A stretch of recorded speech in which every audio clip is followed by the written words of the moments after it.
track is Daniel 9. The last 4 verses contain a mysterious 70-week time prophecy. It predicts the coming of Jesus Christ. Fire, fire, fire, fire. Chapter 8, well last year were Babylonians. And chapter 9, well first year were Medo-Persians. There's a few years until a prophecy fulfilled that Daniel studied in the book of Jeremiah, who'd said 70 years they'd be in bondage. No pathetic language, so Daniel wondering, got the timeline soon about to close in, but he feels his people are not yet ready. It was in the same year that he fainted during a vision after hearing that another prophecy is real. But now more concerned on the 70th deal is people disobeying, called concern for Daniel, who began praying. I was feeling sadness with the Bible describes of putting out a cloth and ashes. God, he got no hope, so we started fasting. The combination of submitting began. What's written is God keep promises to those who love him, who obey his commands. What the nation hasn't done is got involved in sinning and departed from the law, rejected the prophets who preach to them all. But you Lord are righteous and unto you are called. The nation is confused but they know how to fall.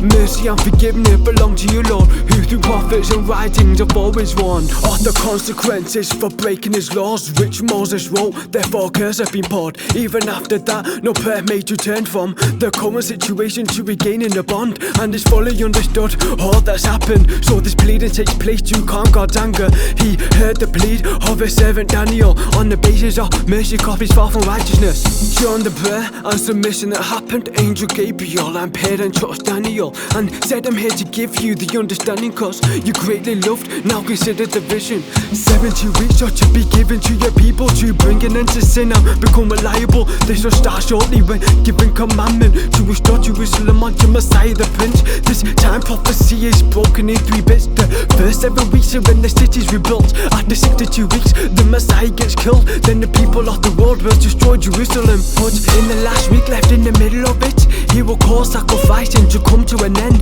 Now let me explain to you what this all means. The 70 years Daniel's concerned with was fulfilled by the commanding 457 Jewish people released to build Jerusalem. It's when Gabriel said the new time prophecy begins. But don't be confused with the 270s. The first is literal, but secondly conversion of the DT stuff whenever it says days or weeks. 70 weeks is 490 years. 457 BC to 34 AD is when Stephen got killed and probation got ended for the Jewish nation. Many chances were given, that's what Gabriel meant, that there's a time period. Since Daniel was pleading for forgiveness, it seems God has mercy but there's a limit. First 7 weeks, 408 BC, it took 49 years to rebuild the city of Jerusalem, which at that time was nothing. Then 62 weeks and 434 years to 27 AD, baptism of Jesus. The end of sacrificing in the midst of the week was from 27 to 34 AD, and in the middle Christ died for you and me. Ending verse 26, it when Rome defeated and destroyed Jerusalem in 70 AD, which Jesus warned about repeatedly.